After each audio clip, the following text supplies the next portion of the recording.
భాగస్వామ్య సదస్సులో ఎవరు భాగస్వామ్యం అంటే ప్రభుత్వం కార్పొరేట్లే భాగస్వామ్యం, ప్రజల భాగస్వామ్యం లేదు.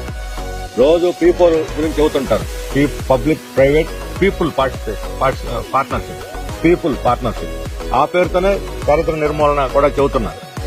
కానీ వేర్ ఈజ్ దట్ పీపుల్? ఇందులో ఈ భాగస్వామ్య సదస్సులో పీపుల్ యొక్క భాగస్వామ్యం ఎక్కడని మేము అడుగుతాం. ముఖ్యంగా 37 సెషన్స్ ప్లేనరీ సెషన్స్ పెడితే ఆ ప్లేనరీ సెషన్స్ ఏ అంశాల మీద పెట్టారో అన్ని చూస్తే ఒక్కటంటే ఒక్కటి కూడా కార్మిక సంక్షేమం గురించి కానీ, మన రాష్ట్రంలో ప్రాంతీయ అసమానతలు నిర్మించేదానికి వెనుకబడిన ప్రాంతాల అభివృద్ధికి సంబంధించి కానీ, ఉపాధి కల్పన గ్యారంటీ కానీ ఈ అంశాలు అసలు ఎక్కడ వెతికినా కనపడతాయి. ఎవరన్నా కొన్ని పెట్టుబడి పెట్టి పరిశ్రమ పెడితే అందులో ఉద్యోగాల కల్పన అనేది చూపిస్తున్నారు, లక్షల మందికి ఉద్యోగాలు.